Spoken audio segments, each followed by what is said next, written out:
Apa kabar Bapak Ibu semuanya? Mohon maaf ini saya posisinya berbeda karena baru kecelakaan. Jadi tadi malam jam 7.45 habis pengajian dari Masjid Badawi, Haji Ahmad Badawi, mau menuju Masjid Miftahul Jannah. Jadi dari Pasar Kampung Sewu mau menuju ke Tunggul Sari, Laweyan situ. Di lampu merah karena habis ngisi pom bensin daerah yang arah Juruk itu, apa namanya, Kejang Sawit. Nah, sini di perempatan tuh saya berhenti, ditabrak. Jadi motor pecah bagian belakang. Nah, saya sebenarnya posisinya bocek, kan, apa namanya, anak saya depan terpelanting depan, ya, luka-luka bagian tangan sama kaki. Saya sendiri waktu blek itu nggak begitu terasa, artinya nggak sadar saya ngapain. Tapi sedetik kemudian sadar kalau saya merasa seakan-akan saya itu di bawah roda mobil gitu.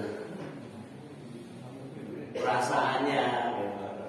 Karena nggak sadar, tahu-tahu cuma ditabrak motor sebenarnya, tapi karena motornya tertekan dari belakang, akhirnya motor saya jatuh ke kiri, sayanya terpelanting ke kiri, yang anak saya ke depan, yang nabrak ini ikut jatuh ketindihan motor, ya luka semua. Tapi nggak apa-apa, ringan. Saya itu tadi malam masih pengajian juga, padahal agak berdarah-darah dikit, tapi tetap ngisi pengajian. Alhamdulillah. Sampai jam 9 kurang langsung menuju ke apa namanya, tukang pijat, nggak ke rumah sakit. Nah ini rupanya pada jarum semua ini. Akhirnya saya nggak bisa duduk dengan sempurna. Tadi sholat tahiyatul akhir aja susah, nggak bisa nekuk. Ya sudah, saya harus posisinya semampunya tadi. Ya, makanya tadi saya mau berangkat agak berat, tapi setelah apa-apa, alhamdulillah ada kursi. Ya cuma sedikit lah, dengan sedikit nggak apa-apa. Dan ternyata setelah saling mengenal dengan siapa yang nabrak, ya, ternyata dia kokam, golongan dewi, kokam PDM Solo. Nah, saya Majelis Tarjih Solo, ya sepuluh dewi, saling memaafkan. Dia juga mau ada acara katanya, pertemuan dengan Majelis Ekonomi katanya. Ya semoga lah lanjut. Ya, tapi ya sempat lama karena begitu jatuh, saya juga nggak bisa berdiri, orang-orang berdatangan, saya dipapah ke pinggir, terus yang anak saya juga dipapah ke pinggir yang lain. Ya pokoknya pada nolongin lah. Nah, akhirnya setelah sesaat kemudian saya sudah mulai agak mendingan, baru kita berpisah dengan baik. Jadi kita damai, cerai, bi-ihsan. Berpisah dengan baik. Ya alhamdulillah, nggak ada masalah. Yang penting selamat, masih hidup saya bilang. Ya, saya pikir ini malam Jumat terakhir bagi saya. Karena saya lahir malam Jumat. Jangan-jangan ini hari terakhir saya, kematian telah tiba. Tapi alhamdulillah masih hidup dan malam Jumat yang kecelakaan tadi malam, dan sekarang masih bisa hadir. Baik, nggak apa-apa, ini hanya sekedar pengantar. Kenapa saya harus pakai kursi dan jalan terpincang-pincang ini agak jarum semuanya, tapi nggak apa-apa. Baik, kita terakhir selesai Al-Fatihah belum ya? Belum ya? Kita baru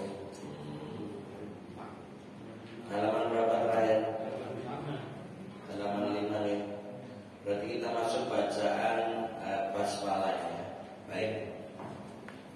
Ya, sebagai pembuka biar kita sama-sama mendapatkan kebaikan, kita baca Al-Fatihah dulu. Mau sarang-sarang dari tahun. A'udzu billahi minasy syaithanir rajim.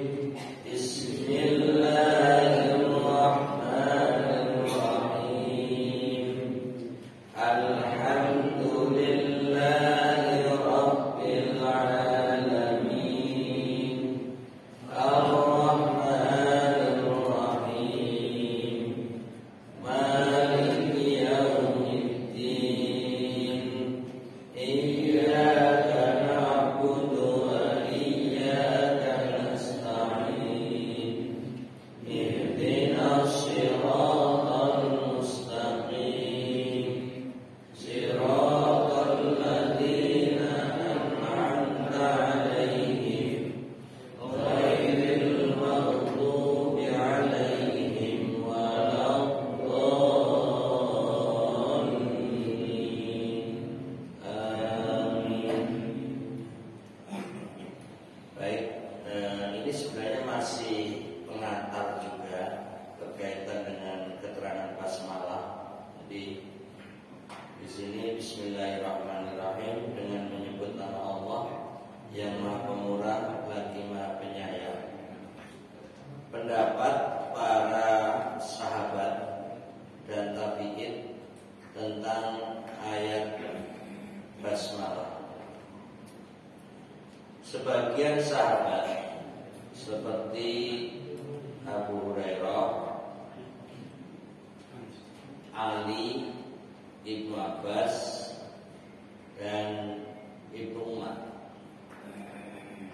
Sebagian tabi'in seperti Sa'id bin Jubair, Atha, Az-Zuhri, dan Ibnu Mubarak. Sebagian fuqaha tapi dari Mekah dan ahli qiraahnya, jadi para ahli Quran seperti Ibnu Katsir. Jadi perlu dipahami Ibnu Katsir yang tulis kitab tafsir dengan Ibnu Katsir yang ahli qiraah itu beda. Namanya sama, orangnya beda. Ibnu Katsir dan sebagian ahli qiraah dan fuqaha Kufah seperti Asim Al-Kisai, Imam Syafi'i. Jadi Imam Syafi'i walaupun tadinya di Mekah, tapi kemudian dimasukkan kelompok Kufah, Irak, dan Ahmad, Imam Ahmad berpendapat bahwa basmalah adalah termasuk satu ayat dari surat-surat Al-Quran. Nah, ini sedikit untuk menggambarkan bahwa mushaf Al-Quran yang beredar di tangan kita, di masyarakat Muslim Indonesia dan juga negara-negara Asia, itu umumnya bermadhab seperti ini. Pendapat yang basmalah ada angkanya nomor 1 sebagai awal surat Al-Fatihah. Nah, ini yang perlu dipahami.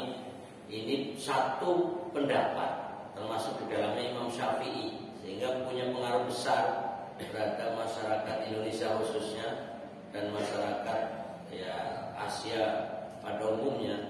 Itu kalau nulis Al-Fatihah mesti Bismillahirrahmanirrahim, itu angkanya nomor 1.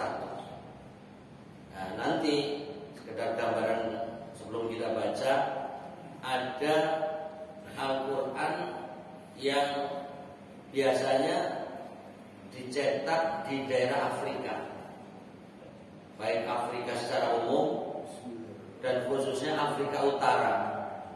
Nah, Afrika Utara yang populer Maroko, kemudian Aljazair, Libya, Tunisia. Ya, walaupun sebenarnya Mesir itu ya Afrika, Sudan ya Afrika, tapi condong mushaf Qur'annya ikut yang ke Asia seperti kita, Mesir. Makanya kalau orang belajar di Mesir atau Mesir itu condongnya kepada Syafi'i. Ya, tapi kalau yang tadi ke barat seperti Tunisia, Aljazair, Libya, Aljazair, kemudian Maroko dan juga sebagian Afrika yang lain, itu Qur'annya Bismillahirrahmanirrahim tanpa ada ayat satunya. Dan Quran-Quran yang beredar di sana juga dicetak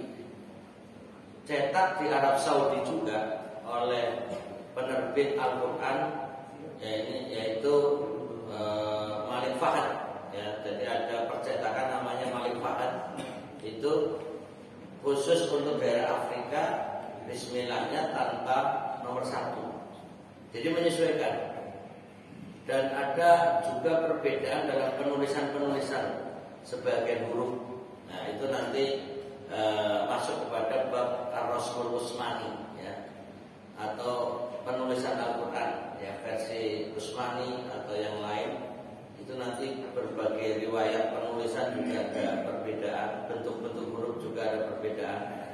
Artinya biar kita jangan kaget kalau tiba-tiba mendapatkan mushaf yang agak berbeda dari penulisannya, bahkan angka-angka tadi kayak Al-Fatihahnya nggak ada nomor 1-nya, bahkan nanti surat Al-Fatihah tetap 7 ayat, bedanya Alhamdulillahirabbil alamin itu ayat pertama, nanti di ghairil maghdubi alaihim, ya, itu yang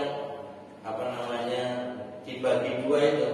Jadi di dalam ayat Siratal ladzina an'amta alaihim itu nanti dibagi 2. Itu ayat 6, ya. Kemudian ghairil maghdubi alaihim waladdallin itu baru ayat 7. Jadi kalau yang biasanya ini ayat 7 ini satu ayat, artinya di sana dibagi menjadi 2 ayat. Ini hanya sekedar info. Dan saya juga punya mushaf semacam itu, sehingga biar tidak kaget kalau melihat mushaf yang lain, biar kita jangan merasa tahunya mushaf yang kita baca lalu beda, wah ini mushaf palsu gitu, ini Quran palsu dan sebagainya. Biar tidak gegabah di dalam mengambil keputusan dan penghakiman, ya. Ketidaktahuan kita bukan berarti itu adalah kesalahan, ya. Tidak selamanya yang berbeda dengan kita itu salah. Tapi kadang kita yang belum banyak referensi, belum banyak thalabul ilmi, belum banyak membaca, belum banyak menimba ilmu yang lebih luas. Jadi sekali lagi kita biar tidak mudah menyalahkan pihak lain kalau kita sendiri belum luas wawasan kita terhadap yang berkaitan dengan keilmuan, khususnya kayak tadi Al-Fatihah, bahwa basmalah bagian dari Al-Fatihah atau tidak, ya. Biar kita lebih dewasa di dalam menyikapi perbedaan. Kemudian alasannya bagi tadi para sahabat, para tabi'in, ya, bahkan para ulama yang menyatakan basmalah termasuk salah satu dari surat Al-Quran. Alasan mereka ialah satu, ijma para sahabat dan generasi sesudahnya untuk menuliskan ayat ini pada setiap surat, ya, kecuali surat Al-Baqarah. Padahal ada perintah untuk tidak menuliskan yang bukan Al-Quran. Karena itu mereka tidak menuliskan pada akhir surat Al-Fatihah amin. Jadi bahwa murni apa yang ditulis di dalam surat Al-Quran adalah ayat-ayat Al-Quran. Maka sekalipun kita membaca amin, tapi karena amin itu bukan bagian dari Al-Fatihah dan bukan ayat Al-Quran, maka tidak ditulis amin setelah waladhdallin. bukan dari Al-Quran, tapi hanya mengucapkannya saja. Kenapa? Karena itu doa. Ihdinas siratal mustaqim, berilah petunjuk kepada kami jalan yang lurus. Maka amin itu. Jadi amin adalah sebagai jawaban doa dari Al-Fatihah ini. Kemudian alasan yang kedua, hadis-hadis yang diriwayatkan dari Rasulullah Sallallahu Alaihi Wasallam tentang masalah ini. Di antaranya hadis Muslim dalam sahihnya dari sahabat Anas radhiyallahu anhu, katanya Rasulullah Sallallahu Alaihi Wasallam bersabda, baru saja turun kepadaku satu surat, lalu dia membaca Bismillahirrahmanirrahim. Ini untuk menggambarkan bahwa Al-Fatihah atau Bismillahirrahmanirrahim bagian daripada surat Al-Fatihah. Kemudian riwayat lain dari Abu Dawud meriwayatkan dari sahabat Ibnu Abbas radhiyallahu anhu bahwa Rasulullah SAW tidak mengetahui selesainya sesuatu surat sehingga turun kepadanya Bismillahirrahmanirrahim. Artinya Bismillahirrahmanirrahim di setiap awal surat di dalam Al-Quran itu dianggap dia bagian dari Al-Quran. Jadi Bismillahirrahmanirrahim setiap surat itu adalah bagian dari Al-Quran, bukan hanya karena mau memulai surat lalu ditambahi basmalah, bukan. Bismillah adalah bagian dari Al-Quran. Nah, itu ingin menegaskan di setiap awal surat itu adalah bagian dari Al-Quran. Nah, ini sebenarnya nanti mendukung pendapat yang mengatakan bahwa basmalah itu bagian surat dalam Al-Quran, tapi bukan bagian dari Al-Fatihah sebenarnya. Kenapa kemudian basmalah di Al-Fatihah ada yang tidak menulis angka 1 sebagai ayat pertama? Karena itu hanya ayat yang selalu diturunkan untuk memulai sebuah surat. Sama halnya Al-Baqarah. Al-Baqarah diawali basmalah Bismillahirrahmanirrahim, tapi basmalahnya nggak ada angka 1-nya. Karena memulainya alif lam mim, angka 1. Ya, demikian pula seluruh surat di dalam Al-Quran ada basmalahnya, tapi basmalahnya tidak ada angka nomor 1-nya sebagai ayat pertama. Demikian pula di Al-Fatihah tidak pakai nomor 1. Ini pendapat nanti yang kedua.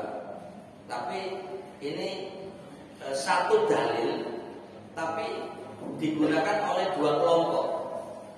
Ya, intinya bahwa basmalah Bismillahirrahmanirrahim itu adalah bagian dari surat di dalam Al-Quran dan biasanya mengawali surat. Karena Nabi tidak akan berakhir dari sebuah surat kecuali ditandai dengan adanya basmalah Bismillahirrahmanirrahim sebagai permulaan surat.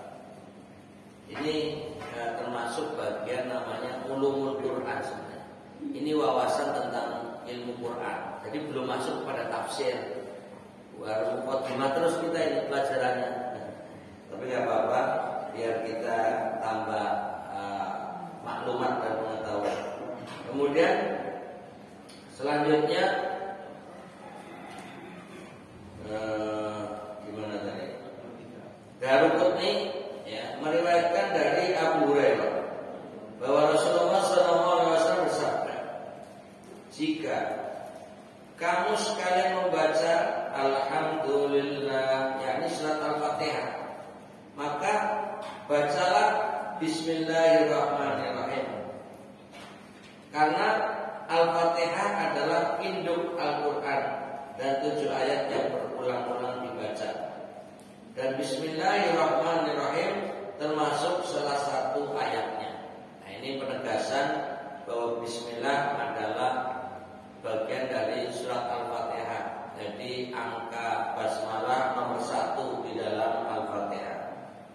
Kemudian nomor 3, kaum muslimin telah sepakat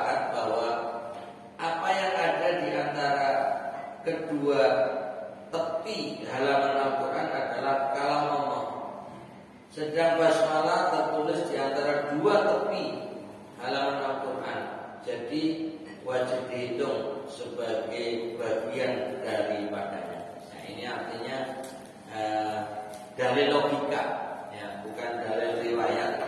Jadi logikanya diawali dengan basmalah, maka basmalah adalah bagian dari surat Al-Quran dan itu bagian dari Al-Fatihah. Nah, ini sebagai satu pendapat yang umum. Sekarang kita simak pendapat lain. Nah, ini yang perlu kita dengar untuk tambah wawasan. Tetapi Imam Malik dan ulama Madinah lainnya, juga Al-Auza'i dan segolongan ulama Syam, juga maksudnya Al-Auza'i, tulisnya Al-Auza'i, ini Z maksudnya. Al-Auza'i dan segolongan ulama Syam, begitu juga Abu Amr Ya'qub, salah seorang ahli qiraat Basrah, dan pendapat yang kuat dari mazhab Abu Hanifah berpendapat bahwa basmalah itu adalah suatu ayat Al-Quran yang berdiri sendiri, yang diturunkan untuk menunjukkan permulaan surat dan pembatas antara surat-surat Al-Quran. Jadi singkatnya, basmalah bukan bagian dari Al-Fatihah, tapi memang itu seluruh ayat sebagai pembatas. Jadi semua basmalah dalam Al-Quran adalah wahyu Allah yang diturunkan sebagai permulaan surat dan pembatas. Makanya tadi Imam Malik banyak diikuti oleh para muslimin, kaum muslimin di daerah Afrika, khususnya Afrika Utara, yang berpendapat demikian. Makanya saya hanya mengulang-ulang biar ada gambaran bahwa Bismillahirrahmanirrahim di dalam surat Al-Fatihah itu bismillahnya adalah ayat tersendiri, bukan bagian dari Al-Fatihah. Sebagaimana Bismillahirrahmanirrahim dalam Al-Baqarah, Alif Lam Mim, Dzalikal Kitabul La Raiba Fi, itu bismillah adalah ayat Al-Qur'an, ya, yang terpisah dari Al-Baqarah, ya. Dan dia bagian daripada Al-Baqarah itu sendiri, tapi bukan sebagai awal, bukan termasuk ayat dalam surat Al-Baqarah intinya. Jadi ini hanya untuk mempertegas biar tidak salah paham, gagal paham, bahwa basmalah hanya sebagai pengantar muqaddimah awal surat Al-Fatihah. Ini yang membedakan dengan pendapat yang pertama tadi, ya. Kemudian Abdullah bin Mas'ud berpendapat bahwa basmalah sama sekali tidak termasuk Al-Quran. Wah, ini tambah bikin kita bingung nih. Kalau ini dipahamkan kepada masyarakat susah diterima. Tapi inilah pendapat, inilah ulama. Dan Abdullah bin Mas'ud adalah seorang sahabat yang mengerti tentang Al-Quran, punya pendapat basmalah sama sekali tidak termasuk Al-Quran. Kita tidak boleh mengatakan ini pendapat ngawur loh, karena ini pendapat sahabat. Nah, biar kita jangan menyalahkan gitu loh. Karena mentang-mentang kita pemahamannya Al-Fatihah diawali dengan basmalah, dan basmalah adalah nomor 1 di dalam Al-Fatihah, lalu membaca pendapat menurut sahabat Abdullah bin Mas'ud bahwa basmalah sama sekali tidak termasuk Al-Quran. Ini pendapat yang ngawur, nggak boleh begitu. Jadi biar ternyata ada loh sahabat yang berpendapat demikian. Nah, ini namanya menerima pendapat atau paling tidak mendengar atau memahami ada perbedaan pendapat. Yang saya inginkan jangan kaku, jangan kolot, jangan merasa apa yang sudah kita ketahui itu mutlak benarnya, lalu pendapat yang lain salah semuanya. Itu yang sebenarnya saya inginkan. Jadi biar kita lebih dewasa di dalam menerima perbedaan pendapat. Nanti Nanti ke depan kalau kita membaca tafsir-tafsir yang mungkin ada perbedaan dengan selama ini kita membaca tafsir pada umumnya, biar tidak mudah kaget, biar tidak mudah menyalahkan perbedaan dengan yang lain. Nah ini saja biar kita lebih tambah wawasan kita. Kalau sedikit-sedikit beda lalu kita bilang ini salah, ini sesat, ini tidak benar, ini pendapat ngawur, yang ngomong justru yang ngawur itu. Karena berarti wawasannya sangat minim ya. Biasa kalau ini ada sisipan ketika obrolan umpamanya anak SD sama anak SMP, anak SMA, atau mahasiswa obrolan. Nah kemudian anak mahasiswa ngomong sesuatu yang mungkin anak SD belum nyampe ilmunya, langsung wah kamu tuh ngawur tuh. Artinya anak SD menyalahkan anak mahasiswa yang wawasannya lebih luas dan pengetahuannya lebih banyak. Itu lucu sebenarnya, tapi yang anak mahasiswa juga isra apa-apa, mudeng we. Nanti pada waktunya kamu juga paham kan gitu. Itu sama.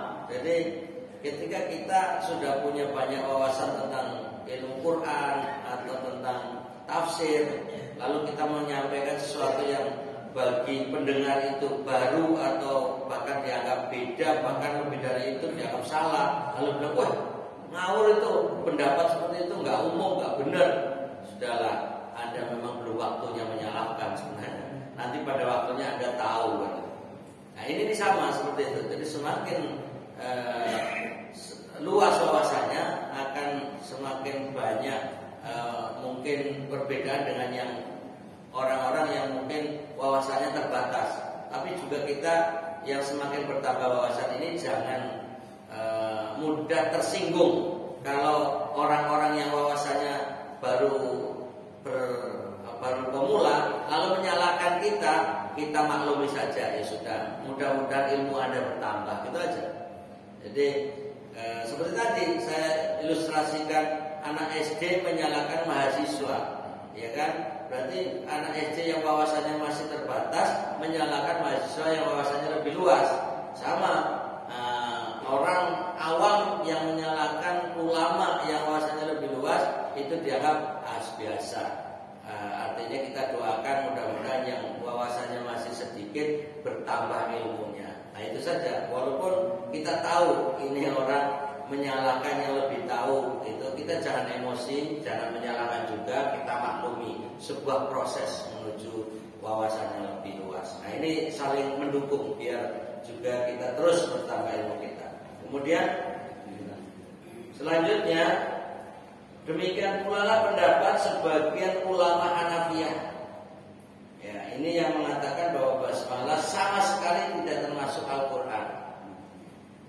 Nah, mereka beralasan antara lain dengan hadis dari sahabat Anas radhiyallahu anhu, katanya saya pernah makmum ya kepada Nabi Muhammad SAW, sahabat Abu Bakar As-Siddiq, sahabat Umar bin Khattab, dan sahabat Utsman bin Affan yang membaca Alhamdulillahirabbil alamin dan tidak membaca Bismillahirrahmanirrahim, baik di awal maupun di akhir bacaannya. Nah ini sebuah dalil bahwa satu ya, Nabi SAW dan juga para sahabat dari Abu Bakar, Umar, Utsman itu membaca Al-Fatihah saat menjadi imam. Karena saat itu kalau menjadi khalifah maka menjadi imam sholat. Artinya kalau bahasa sekarang seorang presiden juga seharusnya menjadi imam sholat. Nah gitu. Ini yang terjadi zaman itu. Maka para sahabat yang lain mesti mengikuti bagaimana bacaan imamnya ketika sholat. Lalu disimpulkan enggak terdengar bacaan basmalahnya, tapi yang diketahui langsung baca Alhamdulillahirabbil alamin, sehingga disimpulkan bahwa kalau begitu basmalah bukan termasuk Al-Quran. Ini kesimpulan dari ulama yang mengambil ini sebagai dalil bahwa basmalah sama sekali tidak termasuk Al-Quran. Ya, inilah sekedar tambahan wawasan. Tapi kembali lagi kita mengetahui pendapat pada umumnya basmalah adalah awal surat, basmalah adalah bagian dari Al-Quran. Basmalah itu umumnya adalah ayat pertama di dalam Al-Fatihah, dan basmalah biasanya dibaca ya ketika kita membaca Al-Fatihah. Adapun masalah sirriyah dan jahriyah, dikeraskan atau dipelankan ketika membaca Al-Fatihah dalam sholat, itu juga nanti perbedaan ulama di bidang fikih. Ya, ada yang mengeraskan, ada yang melankan. Artinya tetap membaca basmalah, tapi basmalahnya yang kadang dijaharkan, dikeraskan, ada yang dipelankan. Itu masalah bab fikih ya, dalam sholat ya. Kemudian kita masuk penjelasan tafsir al-ism, yaitu bismillah, ya kan, diawali dengan bi, kemudian ismi, bismi. Nah itu. Jadi kalau tulisannya kan ba, sin, mim, bismi, itu asalnya adalah bi ismi. Ada hamzahnya yang orang kita biasanya menyebutnya alif. Nah, sekedar tambahan, apa bedanya alif dengan hamzah? Jadi kalau ada harokatnya itu namanya hamzah. Kalau tanpa harokat itu disebut alif. Nah, itu mestinya bi ismi. Nah, bi ismi, maka i itu adalah namanya hamzah karena hakikatnya ada harokatnya. Tapi karena ini hamzah yang diwasolkan, yang disambungkan, yang seringkali tidak terbaca, ya. Bismillah, bismillah, lalu bismillah itu hamzatul wasol, hamzatul wasli yang kemudian lama-lama tidak ditampilkan penulisannya. Kalau bahasa Arab namanya mahdzufah, dihilangkan. Lalu apa alasannya bismillah yang mestinya ada hamzatul wasl tapi tidak dimunculkan? Para ahli imla mengatakan likathratil isti'mal, karena banyak digunakan, banyak dituliskan, sehingga untuk mempersingkat penulisan bismillah dihilangkanlah hamzahnya. Nah, dari situ maka penjelasannya ketika al-ism itu diambil dari bismi itu, biar orang tidak heran, loh ini tafsir apa kok al-ismi gitu. Itu kan dari bismillah. Nah, isminya itu, loh bismi kan pakainya bi, gak ada hamzahnya, pokoknya malah al-ismi. Nah, ini maksudnya biar mempermudah ismun yang ditambahi al, maka ditafsirkan apa arti al-ismu itu di dalam bismi. Ini sedikit diperluas biar membayangkan tulisan Arabnya bismillah ya. Jadi kita tahu bagaimana tulisan bismi itu bi, sin, mim, tapi hakikatnya adalah bi ismi. Lalu bi-nya tidak dibahas, isminya ditambahi hamzah dimunculkan, dipertegas tambah al, jadi al-ism. Karenanya di sini tafsirnya yaitu al-ismu adalah kata benda yang menunjukkan kepada sesuatu zat seperti Muhammad, manusia, atau sesuatu yang abstrak seperti ilmu, sastra. Pada beberapa ayat Allah memerintahkan kepada kita agar menyebutnya dan mensucikannya, ya, seperti firman-Nya dalam Al-Quran surat 2 yaitu Al-Baqarah ayat 198. Nah, ini harus dicek dulu ya. Kemudian surat 2 ayat 200 ya. Kemudian surat 4 ayat 103. Ini mempersingkat saja, jadi tidak tidak dicantumkan ayatnya. Dalam pada itu, pada ayat-ayat lain Allah juga menyuruh kita mengingat dan mengagungkan namanya, seperti firman-Nya dalam Quran surat 73 ayat 8 dan surat 76 ayat 25. Ya, nanti silakan masing-masing bisa mengecek kembali. Itu seperti sabbihis, ya.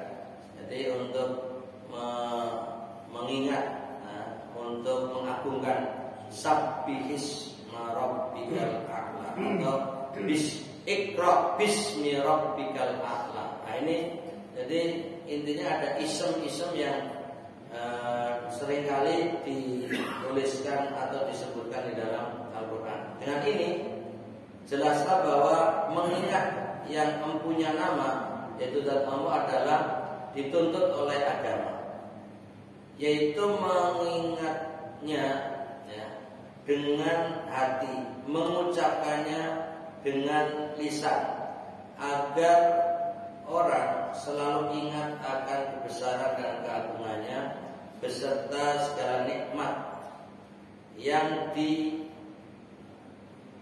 dicurahkannya kepada hambanya. Mengingatnya dengan lisan adalah dengan menyebut nama-namanya yang bagus, yang istilahnya al-asmaul husna, memujinya, bersyukur dan minta tolong kepadanya dalam melaksanakan segala pekerjaan. Nah, ini baru menjelaskan tentang bismi. Padahal nanti ada bismillahi. Nah, apa itu Allah? Apa asal usulnya? Kemudian tafsir berikutnya Ar-Rahman Ar-Rahim dan seterusnya. Ini kita masih butuh waktu panjang ya. Jadi baru baca tafsir bismi itu aja, itu sudah waktunya menunjukkan sholat syuruk ya. Sudah waktunya tak? Nah, ya, makanya ini hanya informasi bahwa kita akan berakhir gitu. Insya Allah pada waktu yang akan datang membahas tentang lafzul Allah, lafzul jalalah dari Bismillah ya, Bismillah Allah, dan juga nanti Ar-Rahman Ar-Rahim. Baru basmalah saja sudah cukup panjang untuk kita baca. Artinya betapa luas ilmu yang harus kita baca, yang harus kita bahas. Mudah-mudahan umur kita panjang, umur kita cukup untuk terus membaca tafsir-tafsir Al-Quran, dan mudah-mudahan umur yang barokah, umur yang bermanfaat, dan akhirnya Allah menganugerahkan kita husnul khatimah, dan kita mendapatkan nikmat di alam barzakh dan masuk di akhirat sebagai ahlul jannah, khususnya jannatul firdaus. Allahumma amin. Kita bisa kumpul di sana bersama-sama. Amin ya rabbal alamin. Mohon maaf lahir batin. Kita akhiri subhanakallahumma wa bihamdika asyhadu an la ilaha illa anta astaghfiruka